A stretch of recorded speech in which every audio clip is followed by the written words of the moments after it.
If you have been wondering, what is next for me? Who is my soulmate? What is my next career move? What am I meant to do next on my path? How do I use my gifts to serve a higher purpose? And you keep asking your oracle cards and talking to your angels, and you keep reaching out, but you're not hearing the answer. Keep watching because I'm going to share with you why that is and what your task is if you're not receiving those answers yet. Welcome to Mystic Monday. I'm Reverend Ashley, your spirit guide and friend, here to walk with you each week on Mystic Monday, bringing you ancient esoteric teachings from all over the world, distilling them and making them immediately useful and applicable to you in your life today. This is where we focus on grounded spirituality and practical mysticism, where you get the magic and the strategy, because we need both. We need the higher chakras of intuition, and we need the lower chakras of discipline and consistent effort. Discipline in the highest sense of the word. Maybe you like devotion better. A couple years ago, I was searching for answers. I often search for answers, but a couple years ago, I was searching for answers and who am I going to date next? And what is my next business move? And nothing was coming to me. I was reaching out to God. I was reaching out, reaching out. You know, that feeling where you're just extending yourself. What am I meant to do? Maybe it's time to start asking, who am I meant to become to hold more? What is my curriculum right now in my life? And your curriculum is your life today. Are you called to work out more? Are you called to drink more water? What is the message in your daily life? I used to need to put down the oracle cards, put down the spiritual seeking, and actually embed myself deeper into harmony in my daily life, something that I resisted for a long time. I used to think that structure and follow through and planning were a loss, was the loss of my freedom. I used to think that structure and planning and being devoted to a schedule equaled losing my freedom and my intuition. But when I started to balance out my daily life, the answers for what I was looking for came in. So my personal will, the power that I have within me to make adjustments to my behavior in my daily life was my greatest spiritual practice. You can have your oracle cards, you can have your conversations with the angels, you can have it all. But the secret to getting to your next level is by harmonizing your actions and how you live in your daily life. And by asking the question, who am I meant to become to hold more? Instead of asking what's next and who am I going to date next, who am I meant to become to hold more? Your identity is the glue that holds together your personal experience of yourself and therefore your life. Your personality creates your personal reality, as Dr. Joe Dispenza would say. And the secret, the message, the spiritual teaching is not in your spiritual practices, it is in your daily life.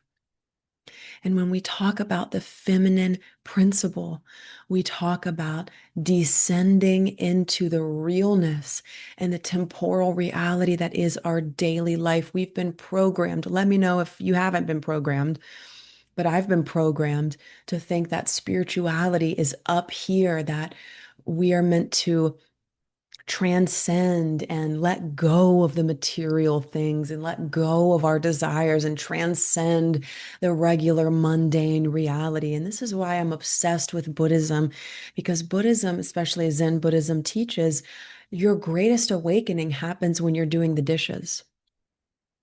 My One of my most life-changing spiritual experiences happened in the Kroger parking lot. I was in the heat of a 7-year addiction, nearing the end. I was in a 4-year toxic relationship. I had just had my first spiritual awakening. I was talking to the angels. I was growing my soul. I was starting to untether from the bullshit, from the life that I did not want, but I felt trapped in. And I was in the Kroger parking lot and I was walking to my car. I felt the sun hit my face and I just felt this alignment with my soul. I felt that I was starting to live in integrity for the first time in my entire life since being a baby. I felt my soul breathing and coming back. And I was walking to my car, and this woman drives by and rolls down her window and she looks at me. She says, "Hey, I like you. I don't know what you're doing, but keep doing it. Something about your energy." Rolled the window up, drove off. I got into my car and cried my eyes out. I cried because it was like God literally possessed this woman to deliver a message to me. And that message was, you are on the right track. You're getting it. You're doing it. And I could feel that my behavior was starting to match my soul's wisdom. When your behavior and how you live doesn't match your soul's wisdom, you feel caged, like you have invisible handcuffs to a life you don't want. And I've realized and learned that prayer without works is dead. You can pray and pray and pray. But if you don't change your behavior, which is really freaking hard, as the animal of our body gets conditioned to follow patterns and to repeat the familiar. The animal of our body, this beautiful vessel, is programmed to follow the familiar. And if we don't interrupt that program, we will repeat our family dynamics. We will repeat the diseases that go in the bloodline. We will repeat, repeat, repeat in this sick society. We will regurgitate the past if we don't system interrupt, pattern interrupt. And the pattern interrupt is awareness. And when you know more, when you realize you're not meant to be smoking all this pot, when that was me, when you realize you don't belong in this relationship, when you realize you have a purpose that is going to give you so much joy, when you realize that, when you awaken, now your behavior needs to change. And if your behavior doesn't change and you're waking up, that's psychosis. That's when you feel, and I'm not talking about like the medical definition, but spiritual psychosis, when you feel like you're going crazy because your insides don't match your life. There's an incoherence with what you are on the inside and who you're being on the outside. And that woman who drove by in that car, that was a God wink. That was a moment in time in the most mundane moment of grocery shopping where I got this internal, yes, your behavior is matching your reality. Today, that lesson for me has been having a daily structure. I have been so against external authorities. I don't know if you can tell from my content, but I've been so against the programming of society. Be your own self, build your own self. You can go too far in any direction, by the way. The Buddha taught the middle path. Any path of extreme leads to destruction. Any path of extreme leads to destruction. Look around the world. There's a lot of that going on right now. So my task in this phase of my life, and I had so much resistance to it, and I did hypnotherapy and worked with my coach and did all these things, but ultimately I needed to change my daily life behavior. I was waking up at 9 a.m. I was saying, what am I doing today? By the way, I have inheritance, I have resources in this life, so I don't have a job similar to other people. I'm an entrepreneur. I build my own programs, and I've really struggled with have being my own boss. The boss in me was totally untethered until a week ago where I would wake up at whatever time, I would go to the gym when I felt like it. There was nothing anchoring my spirit, and I felt depressed. I felt chaotic. And the thing I needed to do was the thing I was resisting the most. And people say, right, what is that quote? The cave you fear to enter holds the wisdom you seek. It's not in the oracle cards. I love oracle cards. I love cacao. I love the things. You can go too far in that realm. Spirituality can be an escape from the responsibility of daily living. I have seen that. I have felt that. Know that I'm talking to me. I'm not talking at you. We are in this together. And drop a heart below in the comments if you're on YouTube, if you're resonating with this. Spirituality is meant to be embodied into structure. And about a week ago, I wrote my own protocol. My coach was like, here, do this protocol, blah, blah, blah. Somebody else wrote it. And I'm like, screw that. I'm going to write my own protocol.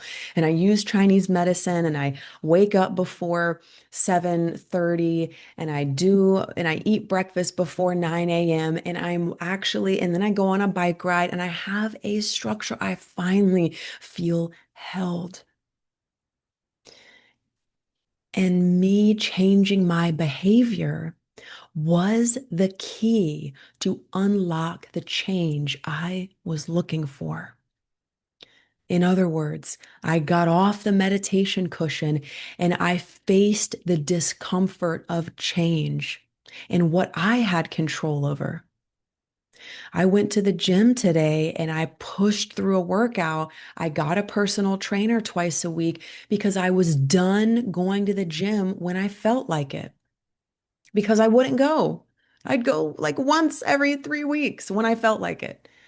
If you're doing things just when you feel like it, you're not going to have a strong relationship with your partner. You're not going to get stronger in the gym. Like, that's not it. It's not spiritual to be ungrounded.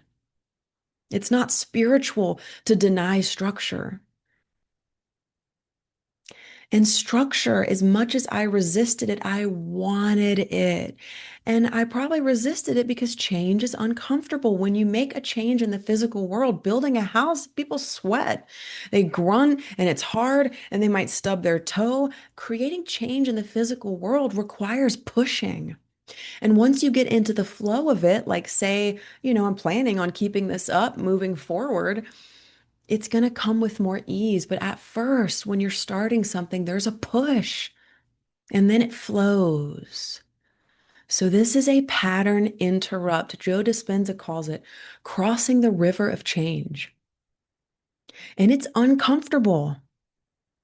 And it's so worth it. When I go to bed at night, when I go to bed tonight, knowing that I followed through and I did it no matter how I felt, no matter what mood I was in. I used to really live life based on my mood. And that's not the vibe. That is too much yin or feminine energy and not enough masculine or yang energy. That masculine is the chalice that holds the water of life. It's the container where God flows into to create matter, to create something. And remember this, one person's medicine is another person's poison. Like my partner, for example, he does structure naturally. He has his routine. He wakes up at the crack of dawn, goes to the gym, right? His medicine is more often than not to relax, to grow his intuition, to flow, to embrace joy. And that's the feminine principle. Men have an inner feminine principle that they are there to evolve. Women have an inner masculine principle that they are there to evolve. And however you express yourself and your identity, we have both of these energies. So these teachings aren't meant for everyone. This teaching, what I am sharing, is meant for the person that's really good at effing around and having fun and dancing and pulling cards and doing the rituals and just enjoying life and flow and flow. And if there's not a container of structure and progress and devotion, you'll wake up and you'll still be flowing and you won't have gotten anywhere new. because it is these two energies that are meant to be in matrimony. Nature does this beautifully, structure and flow. And when one's out of balance, the other one is out of balance. So as I devote myself to this daily structure, my protocol that I created, embodying my own inner authority, as I do that, I will actually grow my inner feminine too. And I'll actually relax more and feel at rest because when I wasn't embodying that structure, I wasn't at rest. Even though I was pulling the cards, it started to feel like it was worn out, that way of life. And that awakening for me came through pain. And what does Carl Jung say? There's no coming to consciousness without pain. Pain means move. If you're watching this in August 2026 or in the next year or so from that date, we've got a lot of stuff in Aries astrologically right now. And the medicine is move, not rush, not abandon yourself while you move, but actually embrace hummingbird medicine and shamanism, where hummingbird goes on the epic journey of crossing the ocean. And we might say, I'm not ready yet. I'm not old enough. I'm not young enough. I'm not skinny enough. I can't do this. We might have our excuses, but hummingbird medicine says, go on the journey. Answer the call, no matter what. This is being an Aini with your soul, doing as you are guided. And the hummingbird teaches us the beauty way, to not suffer through it, but to make it beautiful, to get a smoothie after the gym, to read your Kindle before bed with a cup of hot chocolate, to bring sweetness. To bring sweetness into the moment. If you're in the bath, how about a piece of dark chocolate, right? This is Tantra too, where we are bringing more pleasure into the moment. If I'm at the gym, I'm listening to my favorite music, I'm bringing in beauty. The hummingbird asks us to write an original story, to not repeat our family patterns, but to write a new story. So this week, my love, take whatever message in here really spoke to you, whatever pinged you, take that, write it down, live it, embody it. These teachings are meant to be worked and practiced. And maybe you have felt the pain of readiness to change. Maybe you have felt that discordant energy where you cannot keep behaving, living, thinking the way that you are anymore. And that is a blessing too. When the child puts their hand over the stove, they learn when they get burned, right? Oh, shoot, don't do that. Pain is a messenger and it means move. I would love to hear what in this video spoke to you the most. Thank you so much for being here, my love. It is a joy to be with you each week. If you loved the teaching today, please subscribe, like, comment, share, all the things that help me grow this show and help more people. I will see you next week. Love you.